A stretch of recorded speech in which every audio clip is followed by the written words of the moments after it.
하나님의 말씀은 디도서 3장 1절에서 7절까지의 말씀입니다. 디도서 3장 1절에서 7절까지의 말씀, 우리 찾으셨으면 한 절씩 나누어서 교독하도록 하겠습니다. 제가 3장 1절의 말씀을 먼저 읽습니다. 7절까지 교독합니다.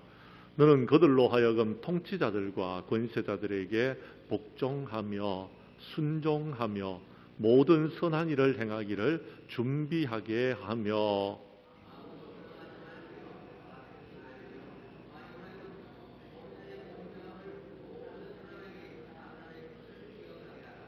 우리도 전에는 어리석은 자요 순종하지 아니하는 자요 속은 자요 여러 가지 정욕과 행락에 종노릇한 자요 악독과 투기를 일삼은 자요 가정스러운 자요 피차 미워한 자였으나,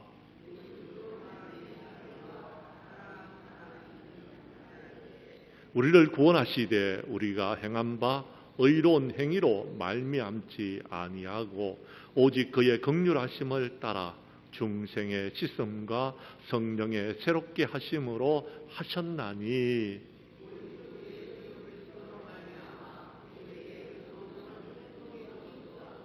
7절의 말씀은 함께 읽도록 하겠습니다. 우리로 그 은혜에 힘입어 의롭다 하심을 얻어 영생의 소망을 따라 상속자가 되게 하려 하심이라. 아멘. 디도서 3장 1절에서 7절까지의 말씀을 중심으로 성도들의 선한 생활이라는 제목으로 디도서 강의 6번째 말씀을 전가할 때에 전하는 자라 받는 자가 함께 은혜 나누는 귀한 시간 될 수 있기를 간절히 원합니다. 사도 바울은 디도서 1장과 2절에서 성도들의 바른 믿음과 바른 생활을 강조하고 있습니다. 이렇게 성도들에게 바른 생활에 대해서 고민하고 있는 중요한 이유가 있습니다. 그것은 하나님께서 우리를 구원하여 주셔서 그리스도인이 되게 하셨을 뿐만 아니라 하나님의 백성으로서의 온전한 삶을 살게 하시기 위함이다라고 말씀하고 있습니다. 하나님께서 우리를 자기 백성으로 삼아 주셨습니다. 그런데 우리가 하나님의 백성이 된 것은 전적으로 하나님의 은혜입니다. 우리가 하나님의 은혜를 깨닫고 그것에 감사할 때에 우리는 이제 우리의 신앙이 자라나는 것을 깨닫게 되어질 것입니다. 뿐만 아닙니다. 우리는 이미 하나님께서 우리에게 주신 은혜 가운데서 감사함으로 이제 우리가 해야 될 일이 있는데, 그것은 주님이 다시 이 세상에 오시는 것을 기다려야 되는 것입니다. 분명한 사실은 우리가 주님께로 가든지 주님이 다시 우리에게로 오시든지 하는 것입니다. 그것이 언제 이루어질지는 모릅니다. 시간은 모르지만 언젠가는 이루어진다라는 것입니다. 그런데 오늘 본문의 말씀은 사도 바울이 주님의 나타나심을 사모하는 모든 사람들이 이 세상에서 어떻게 살아가야 되는지를 우리에게 분명히 말씀하고 있다라는 것입니다. 바울은 바른 삶의 중요성을 강조하기 위해서 구원받기 전에는 우리가 어떤 생활을 했는지를 말해주고 있으며, 또한 구원받은 자로서 우리는 이 마지막 때에 어떤 삶을 살아야 되는지를 우리에게 말씀해주고 있는 것이 디도서 3장의 말씀입니다. 바른 생활에 대해서 바울은 권고할 때에 여러 가지를 말하고 있지만 결론적으로 요약하자면 두 가지를 우리에게 말해주고 있는데, 첫 번째는 복종입니다. 두 번째는 평화인 것입니다. 본문 1절과 2절에는 대단히 중요한 동사 하나가 나오는데 기억하라라는 것입니다. 기억하라라는 단어를 여러분 중심으로 해서 우리 1절과 2절의 말씀을 다시 한번 읽어보도록 하겠습니다. 제가 1절을 읽을 테니 2절은 여러분이 읽어주십시오. 너는 그들로 하여금 통치자들과 권세 잡은 자들에게 복종하며 순종하여 모든 선한 일을 행하기를 준비하게 하며,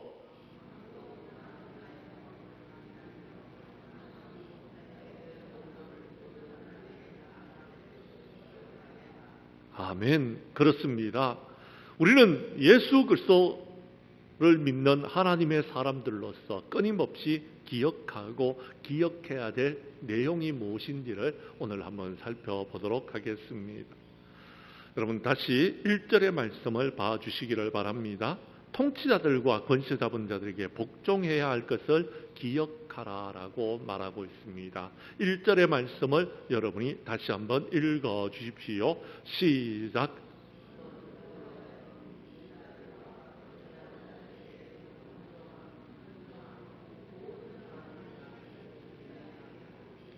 아멘. 그렇습니다. 요즘 여러분 TV 뉴스를 보면은요, 우리나라를 이끌어 나가고 있는 국회의원들이 법 앞에서 여러분 순종하고 순복하지 않는 모습을 보게 됩니다. 이 나라의 정치인들이 법 앞에서 여러분 법대로 살아가지 아니하면은요, 이 나라는 이대로 무너질 수밖에 없습니다. 법 질서 앞에 우리는 순종해야 됩니다. 복종해야 되는 것입니다. 그것을 우리가 정치인이라고 아니면 내게 힘이 있다고 내 마음대로 내 뜻대로 모든 것을 해나가게 되면은 이 나라는 무질서하게 될 것입니다. 오늘 성경은 분명히 이야기합니다. 통치자들과 권세 잡은 자들이라고 말하고 있는데요, 이것은 법 질서를 행하고 있는 사람들입니다. 그들에게 복종하라라고 말하고 있다라는 것입니다. 우리가 통치자들과 권세 잡은 자들에게 복종해야 될 이유가 있습니다. 그 이유는 1절 후반절에서 이렇게 말하고 있습니다. 모든 선한 일을 행하기를 준비하게 합니다라고 말하고 있다라는 것입니다. 사랑하는 성도 여러분, 우리가 그리스도인이 되었다는 증거는요, 바른 생활에서 구체적으로 나타나야 되는데, 특별히 법을 다루고 있는 사회 질서를 유지하고자 여러분 이 나라를 이끌어 나가고 있는 사람들 앞에서 순종하는, 복종하는 자들이 되어야 된다라는 것입니다. 이것은 사람에게서만 아니라 이 나라에 살고 있는 공동체나 사회 질서 속에서도 하나님께서 정하신 법대로 복종하는 자세를 가지는 것이 맞다라는 것입니다.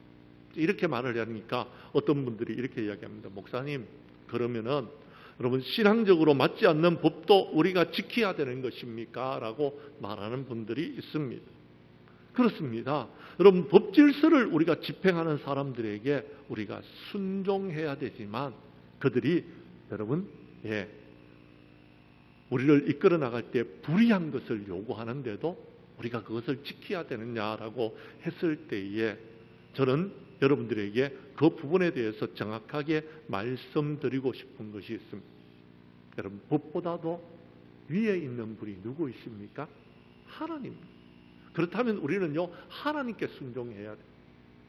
법보다도 아래에 있고 법과 같이 지내고 있는 사람들이 명령하는 것이라면요, 여러분 그 뜻에 우리가 따라야 되지만, 그러나 법이 하나님보다도, 하나님의 말씀보다도 여러분 위배되는 일이 있을 때는 우리가 아니라고 말할 수 있어야 된다라는 것입니다. 그런데 중요한 사실 하나가 있습니다. 법을 따르기보다는 하나님을 따라야 돼요. 하나님의 말씀을 따라야 됩니다. 그런데 여러분 하나님께서 세우신 권위 앞에서는 순복하는 자세를 가져야 된다라고 말하고 있다라는 겁니다.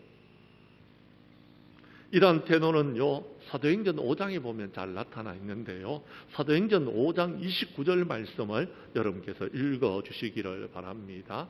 여러분 띄워주십시오.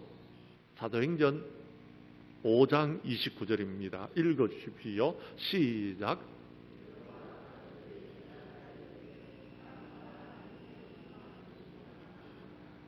사람보다 하나님께 순종하는 것이 마땅합니다 하는 이야기입니다. 이 말씀이 여러분 배경이 있습니다. 사도행전 5장에 보면 사도들이 복음을 전하다가 체포를 당하게 됐고 전도를 하지 못하도록 명령합니다. 그때 사도들은 복음을 전하는 것은 주님의 명령이었습니다. 그러므로 우리는 그것을 지켜야 됩니다 라고 말하고 있다라는 것. 그래서 사람들이 명령하는 것보다 하나님께 순종하겠습니다 라고 말한다라는 겁니다. 여러분 그렇습니다. 전도를 하지 말라는 명령을 어겼다고 말하는 대제사장 앞에서 베드로와 사도는 분명하게 대답을 했습니다. 사람보다 하나님께 순종하겠다고요. 그런데요 성경 말씀을 잘 읽어보십시오. 그 다음에요 5장부터 시작해서 쭉 읽어 내려가다 보면은 관리들이 베드로를 여러분 감옥에 집어넣습니다. 그때에 사도들이 저항했다는 내용이 전혀 없습니다. 불의를 행하는 대제사장을 반항해서 군중들을 선동해서 폭동을 일으켰다는 내용도 없습니다. 하나님께 순종하기 위하여서 그들은 사람들의 특정한 요구에 대해서 양심을 가지고 우리는 지금 사람보다 하나님께 순종합니다 라고 말했지만 그 순간에도 법 질서를 행하는 사람들 앞에서 순종하는, 복종하는 자세를 잃지 않았던 것을 볼 수가 있다라는 것입니다. 그렇습니다. 한 사람의 여러분 영적으로 훌륭한 그리스도인들이 성경을 얼마나 많이 알고 있는지 그것은 중요한 것이 아닙니다.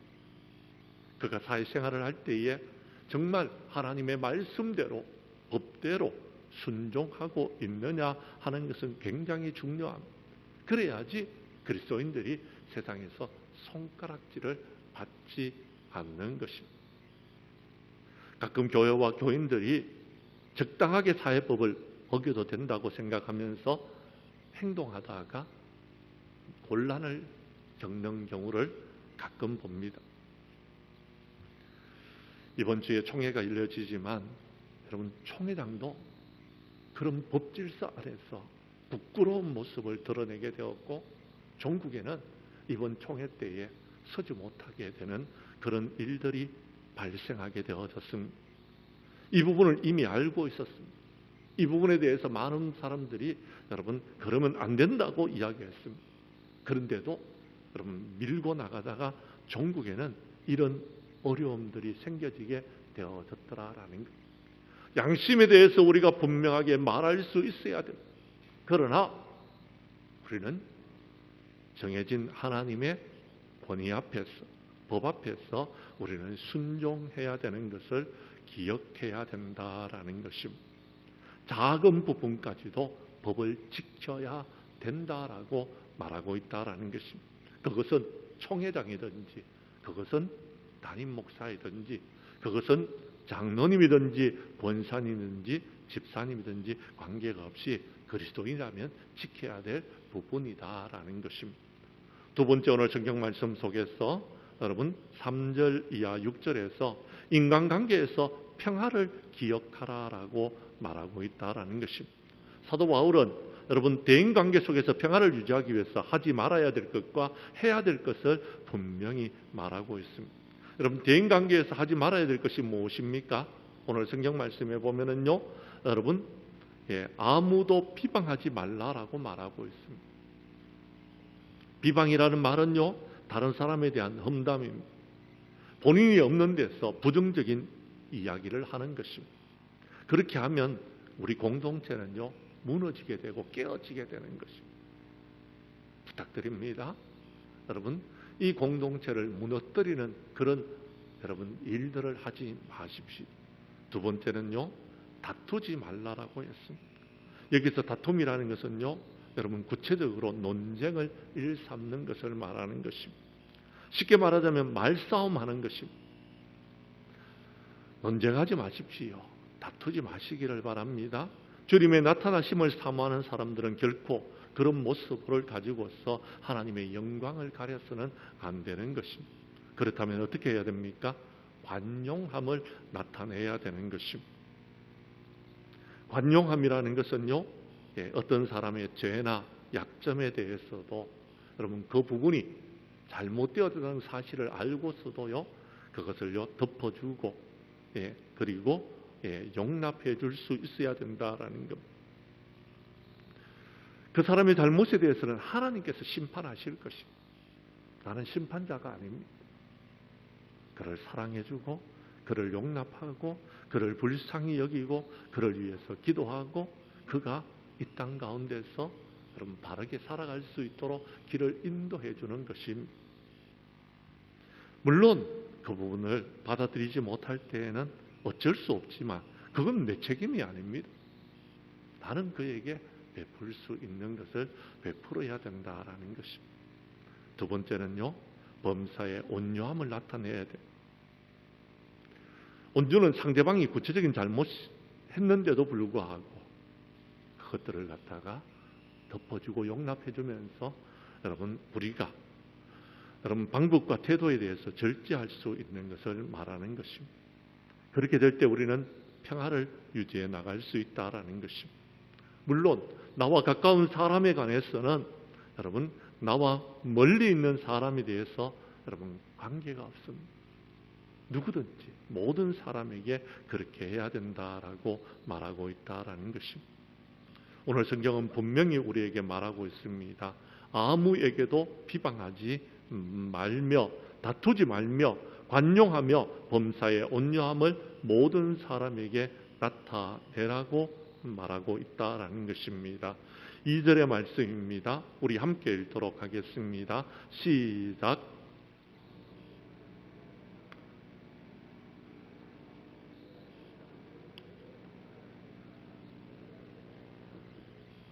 아멘. 그렇습니다. 비방하지 말고 다투지 말고 관용하며 범사에 온유함을 모든 사람에게 나타낼 것을 기억하라라고 말씀하셨다라는 것입니다. 그러면 사도 바울은 이제 구원받은 후에 그 전과 우리의 삶이 달라져야 되는데 전에는 우리가 어떤 자였는지 한번 보도록 하겠습니다. 3절 말씀입니다. 우리 함께 읽겠습니다. 시작. 우리도 전에는 어리석은 자요 순종하지 아니한 자요 속은 자요 여러 가지 정욕과 행락의 종로로 단 자요 악독과 투기를 일삼은 자요 가정스러운 자요 피차 미워한 자였으나 아멘. 그렇습니다. 구원받지 못한 사람들의 생활은요 여러분 그랬습니다. 본능적으로 불순종합니다. 저들은 반항하는 것이 자연스러운 것이고 순종하지 않는 것이 여러분 자연스러운 겁니다. 오히려 순종하는 것이 이상합니다.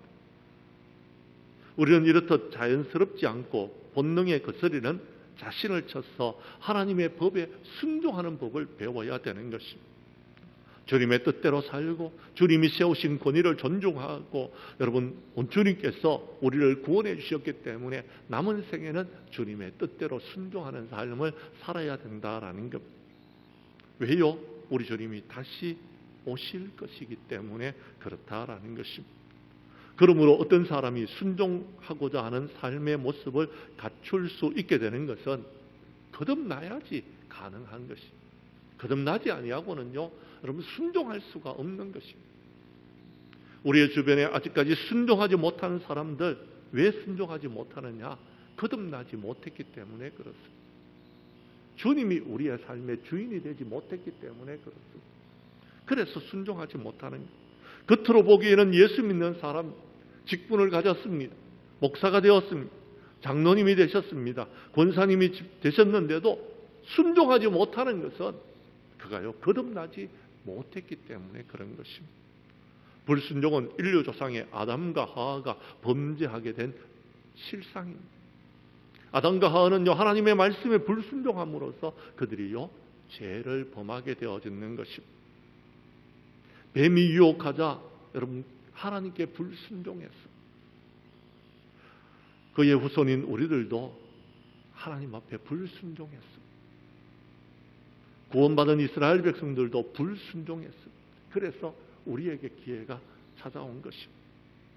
오늘 성경 말씀에 보면은요, 여러분 정욕, 욕심, 행락, 악독, 투기, 가정함, 미움 이런 단어들이 나오는데요. 이것은요, 여러분 인간관계 속에서 여러분 살롬을 유지할 수 없는 것입니다. 평화를 유지할 수 없는 것입니다.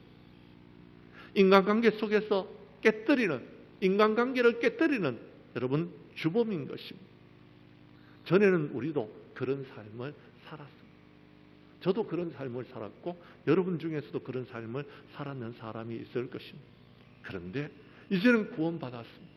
이제는 그렇게 살면 안 되는 것입니다. 우리는 이것을 기억해야 된다라고 말하고 있다라는 것입니다. 자, 그러면은 왜 우리가 그렇게 살지 말아야 되는 것입니다. 이유가 있습니다.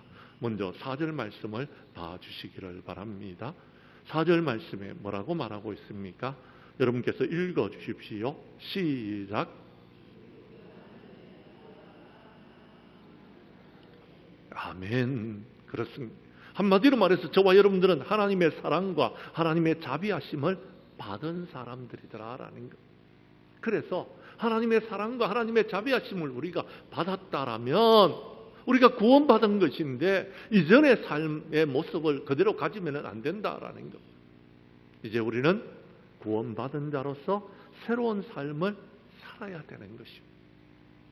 새로운 삶을 추구해야 되는 것입니다. 불순종하던 삶에서 이제 순종하는 삶으로 바뀌어져야 된다라는 겁니다. 왜요? 하나님의 사랑을 받았기 때문에, 하나님의 은혜를 받았기 때문에, 하나님의 자비하심을 받았기 때문에 우리는 그렇게 해야 된다라고 말하고 있다라는 것입니다.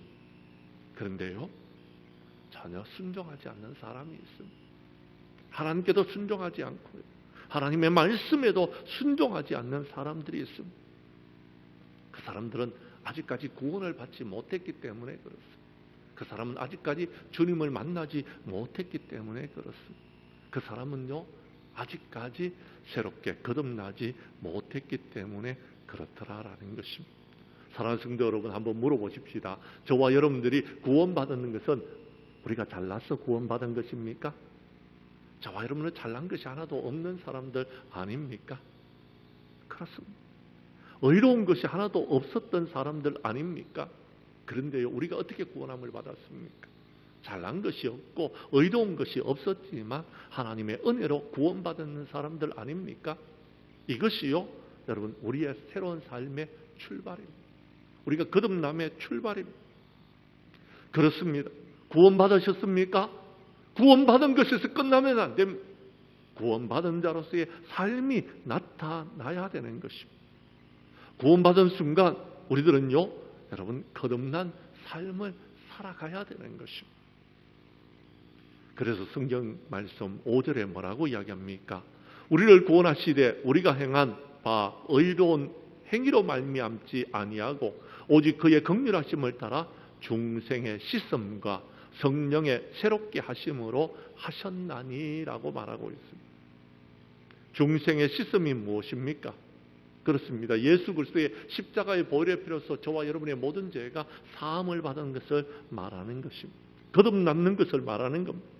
거듭나셨습니까? 자, 이제 거듭났으면은 이제 우리는 죄를 짓지 아니합니까?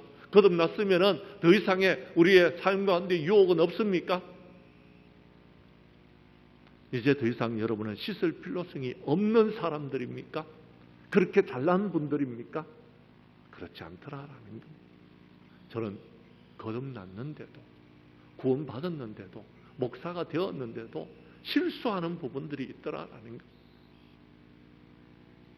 그래서 매일 하나님 앞에 엎드려서 하나님의 도우심을 구하고 하나님의 거룩한 보혈의 피로서 종을 늘 새롭게 하는 일들이 있더라라는 것입니다. 이것이 성경에서 말하는 성령의 새롭게 하심이다라는 것입니다. 중생의 씻음이 있었습니다. 거듭났습니다. 분명히 거듭났는데 거기서 끝나는 것이 아닙니다. 다시 성령의 새롭게 하심이 계속해서 있어야 된다라고 말하고 있다라는 것입니다. 이것을 교리적으로는 성화라고 말하고 있습니다. 회개는요, 방향을 바꾸는 것. 회개는요, 하나님께로 나아가는 것입니다. 회개는요, 하나님의 은혜를 힘입어서 우리가 이제 하나님만을 위해서 살아가는 삶으로 바뀌어지는 것을 말하는 것입니다. 그런데 회개했다고 해서 끝나는 것이 아닙니다. 우리는 중생했다고 해서 끝나는 것이 아닙니다. 씻었다고 해서 끝나는 것이 아닙니다. 제 씻음을 받았는데도 계속해서 여러분 우리를 미혹하고 유혹하는 세력들이 있더라라는 것입니다. 거기서 우리가 돌아서야 되는데 여러분 우리의 힘으로는 이 모든 것을 이길 수가 없습니다. 우리의 힘으로는 바뀌어지지 않더라라는 겁니다. 그래서 여러분 하나님의 도우심을 구하는 겁니다. 성령님이 역사해 줘야 되는 것입니다. 거듭남을 받은 우리는 성령의 인도함을 받아야 되더라라는 것입니다. 하나님께서 함께하여 주셔서 성령의 새롭게 하심을 받아야 되더라라는 것입니다. 사랑하는 성도 여러분, 성령으로 새롭게 되어지셨습니까? 그렇다면 이제 끝났는 것입니까? 아닙니다. 성령으로 새롭게 되신 이후에도 성령의 인도하심을 계속해서 받아야 돼요. 성령의 부어주심을, 풍성하게 부어주시는 성령의 은혜를 경험해야 되는 것입니다. 우리가 이 땅의 삶을 살아가는 동안 하나님을 기쁘시게 할 수 있고 거룩한 삶을 살아갈 수 있는 것은요, 지금도 성령님께서 우리 가운데 부어주시는 놀라운 은혜를 우리가 받고 있기 때문에 그렇습니다. 그렇지 않으면요, 우리는 또 넘어지게 되고, 우리는 또 미혹되게 되고, 우리는 또요 실수하게 되고, 우리는 또 여러분 죄를 범하게 되어지더라라는 것입니다. 그래서 오늘 성경은 뭐라고 이야기합니까? 6절 말씀을 여러분이 읽어 주십시오. 시작.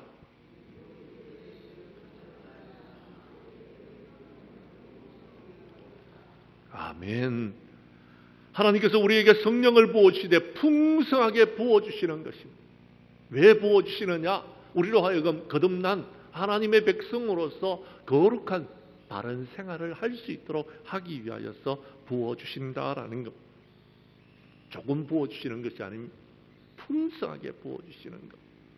풍성하게 부어주셔야지만이 여러분 우리가 이 땅의 삶을 살아갈 수 있기 때문에 그런 것입니다. 풍성하게 부어준다는 것은요, 주님이 우리의 심령 가운데 가하여서 늘 함께 하시는 것입니다. 우리 속에 오시는 것입니다. 우리 속에 오셔서 우리와 함께 늘 동행하여 주시는 것을 말하는 것. 그것을 한 번 하는 것이 아닙니다. 두 번 하는 것이 아닙니다. 오늘 성경은 풍성하게 부어주신다라는 것은 계속해서 우리와 함께 하시면서 거룩한 삶을 살아갈 수 있도록 하나님께서 은혜를 부어주신다라는 것입니다. 사랑하는 성도 여러분, 그렇습니다. 우리가 사회생활을 포함해서 여러분 이 세상을 살아갈 수 있는 힘과 능력은요, 여러분 우리의 힘으로서는 이 세상을 헤쳐나갈 수가 없습니다.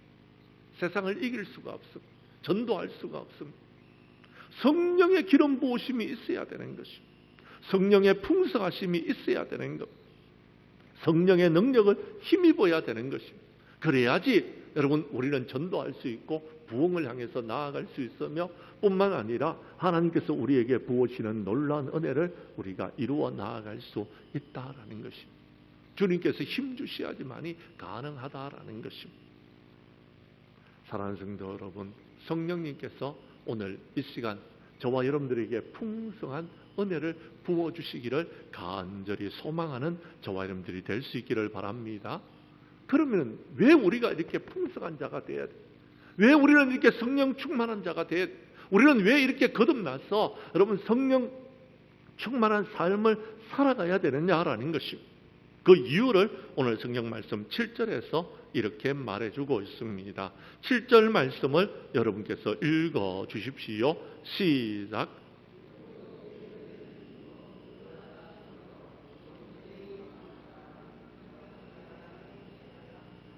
아멘. 7절 말씀 중에서 중요한 단어 하나가 있습니다. 상속자라는 겁니다. 상속자라는 단어는 정말 중요합니다. 왜요? 하나님의 은혜를 힘입어 의롭다 하심을 얻은 우리가 이제 신앙의 출발을 하면서 이제 의롭다 하심을 얻어서 성화되어졌다라면, 이제 성화가 온전히 이루어졌다라면 하나님께서 우리에게 하나님 나라를 상속받을 수 있도록 해주신다라는 것, 상속자가 되게 하신다라는 것입니다. 그렇습니다. 영생의 소망을 따라서 나에게 주신 생명을 주신 하나님의 기대를 따라서 우리가 소망을 따라서 상속자가 되어야 되는 것입니다. 상속자가 될 때까지 우리는 이 모든 일들을 이루어야 된다라는 것입니다. 하나님은 우리에게 하나님 나라의 상속자가 되기를 원하고 계십니다. 그런데 우리는 아직 그 이 모든 것을 이루지를 못했습니다. 하나님 나라에 들어가지 못했다라는 겁니다. 하나님의 나라를 누리기에 합당한 자가 되지 못했다라는 것입니다. 그래서 성령을 부어주시는 것, 그래서 성령을 따라 살게 하시는 것, 그래서 성령의 풍성함을 우리에게 부어주셔서 정결한 삶을 살아갈 수 있도록 하신다라는 것. 오늘 나의 삶 가운데서 정결한 삶을 살아가면은 먼 훗날 우리는 하나님 나라의 상속자가 되어질 것입니다. 아니, 내일이라도 하나님의 부르심을 받아서 우리는 천국에 들어가면 하나님의 나라를 상속하게 될 것입니다. 아니요, 오늘 나의 삶 가운데서 천국이 내 심령 가운데서 임하여져서 하나님 나라의 상속자로서의 축복을 누리게 하실 것이다 라는 것입니다. 그러기 위해서는 우리가 경건한 삶을 살아가야 되는 것입니다. 오늘 내가 성령의 인도하심을 따라서 풍성한 삶을 살아가야 된다라는 것입니다. 그렇습니다. 내 힘으로 살려고 하다 보니까 실수하고 넘어집니다. 내 힘으로 살려고 하다 보니까요, 때로는요, 우리가요, 여러분, 죄를 범할 때도 있습니다. 그러나 성령의 인도하심을 받게 되면은요, 우리는요, 하나님이 주시는 힘과 능력으로 거룩한 삶을 살게 될 것이고, 마침내는 하나님 나라에 들어가서 하나님 나라의 상속자가 되어줄 수 있는 것입니다. 기도하면 하나님께서는 우리에게 성령을 부어주십니다. 우리가 하나님 앞에 엎드려 기도하면 하나님께서는 우리에게 풍성한 은혜를 부어주실 것입니다. 그러므로 우리는요, 주님의 부르심을 받은 하나님의 사람들로서 성령의 도우심을 받아 하나님 나라의 상속자가 되는 그날까지 우리가 열심히 우리가 달려갈 수 있는 저와 여러분들이 될 수 있기를 간절히 원합니다.